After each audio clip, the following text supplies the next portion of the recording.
In this video, we'll be looking at how to embed a PropEmbed widget into your Wix site. Once you've designed your widget in the PropEmbed account area, we can click Get Embed Code at the top. We'll want the JS embed code. Copy that. Then navigate to your Wix site editor. And we want to essentially drop in the widget where we want it to appear. So I'm going to add it in here. Click Add Elements. Choose Embed Code. Embed a site. Then we're going to choose Code. And we're going to paste in the code we just copied. Click Update. And you should see the widget show.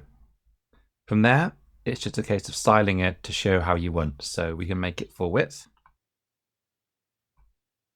And we can set the height accordingly.